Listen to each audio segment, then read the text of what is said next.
right, so in this video, we're going to talk about the idea of roots as boundaries.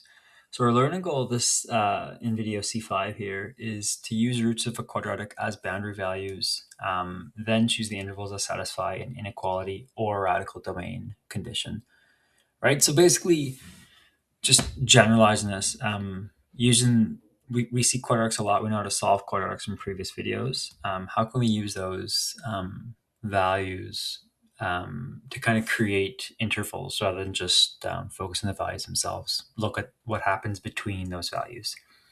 So for quick hook, you see we have this f of x equals x squared minus x minus 6. We know those roots are negative 2 and 3, right? Those are easy for us now.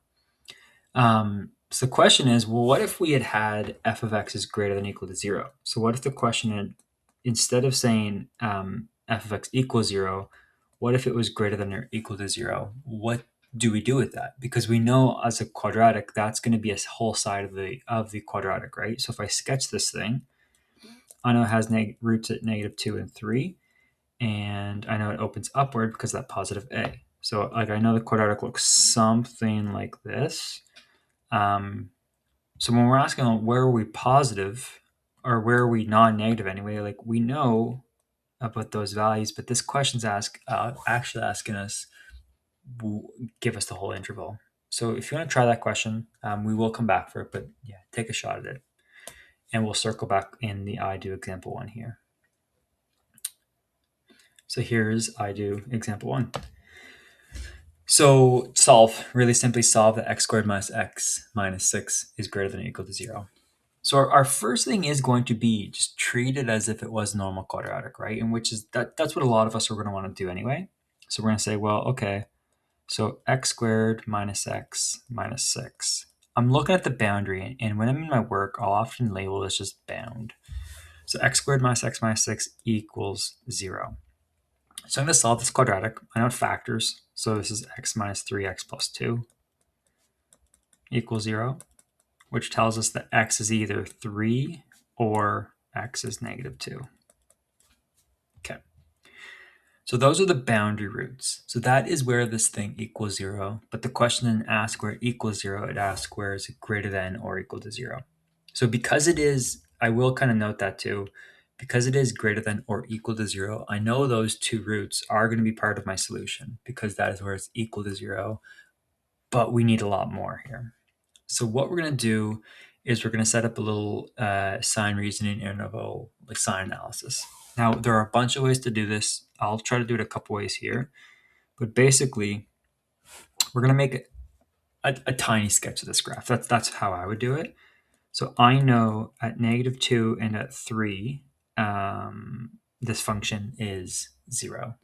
So the other thing I know, as I said above, is I know I have a positive a, so I know I'm going to open upwards. So I'm going to open up through those roots. Draw that one a little bit better. Open up through those roots. So as I look at this, I don't really care about y values with the exception of is it positive or negative. So I can see between negative 2 and 3, my values are negative, and then on the outsides, I'm positive. And that's it. So from there, I can kind of see like, okay, well, where am I greater than or equal to 0? Out here on the outsides. So I'm going to say, okay, so my answer here is going to be anything up to negative 2 or anything greater than 3. Now, for my brackets, I know round bracket means not included, but this boundary was an inclusive boundary. So I'm going to use the square brackets on negative 2 and the 3 to include those values. That's it. Again, we could use a sign chart instead. I think the way I did it is probably the easiest, but you could do a sign chart as well if you wanted. Okay, so let's go to the next question here, which I'll just zoom in there a little bit. I'll leave it there. So you do 1. So you're going to try the same reasoning. You're going to try to solve negative x squared plus 4x plus 5 is less than 0 on this question. So as always, take a few minutes, pause the video, try this question yourself, and then we'll come back with the answer. Okay, so here you go. Same strategy here. So you can see I do start by initially setting up the boundary.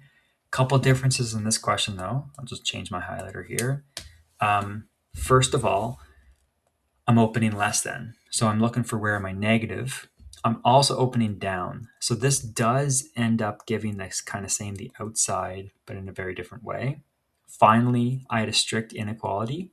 So it was a strict inequality. I'll just write that down. So this was a strict inequality, which means that note my brackets on those roots are non-inclusive. And I guess I didn't write the boundary roots. The boundary roots were -1 and 5. Okay.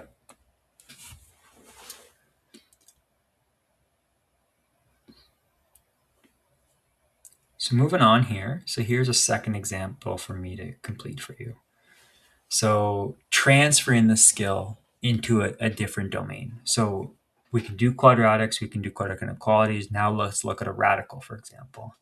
So this question says, determine the domain of g of x equals square root x squared minus x minus 6. Okay, so note that this is that same function, right? So we have the same sign analysis. So what must be true inside of the square root? Well, we know that when we have a square root of, let's just say smiley face, we know that smiley face, the radicand, has to be greater than or equal to 0, right? It has to be non-negative. So the related inequality then is going to be what's underneath the root.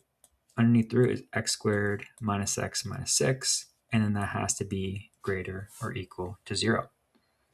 And then from I do 1, we have this whole question now, right? Because if I go back up to I do 1, I can see it's the exact same question. X squared minus x minus 6 is greater than or equal to 0. So I know I'm going to have the same answer to this question. So at this point, it's basically just example 1 again. So if I go back down, so this is example 1, or I do 1. So using those boundary roots, I'm going to say, again, so x squared minus x minus 6 equals 0. That means x is going to be -2 or +3. Set up a really quick sketch and take the outside. So x can be anything up to and including -2 or greater than or equal to 3. Done. Okay, and then that works for the radical as well. Okay, so the big idea here, take a minute and pause. Note that that old strategy shows up in the new radical question, right? So this looks like a radical question, a radical domain question. And while we do need to know that small piece, really this is a quadratic inequality, and the quadratic inequality is just kind of a couple quadratic skills. Okay. So wrapping up here, one for you to do. So I'm going to ask you to determine the domain of h of x equals -x squared plus 4x plus 5 all under a root. And then again, notice that is the one that you just did. So similar to mine, you're just going to transfer your skill from you do 1 to you do 2. Pause video, try that. And there we go. That's it.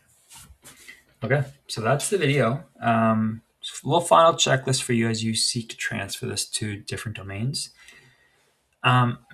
So steps you can complete, put the inequality in a form where one side is 0, so isolate 0. Find the roots. Remember, those are boundaries. Those are not your answer. They're going to be the edges of the interval. Then you're going to split that number line into the interval. And then the way you can do it, you can test the value, or you can just use a graph shape carefully. I like to use a graph shape, but it's up to you. And then you're going to choose the interval that matches the inequality sign. So do you want greater than 0, positive, or less than 0, negative?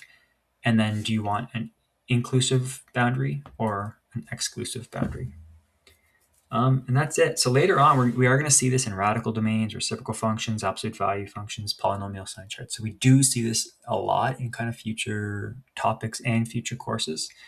So it's really worthwhile, transfer skill to look at. So that's it. Thanks for watching.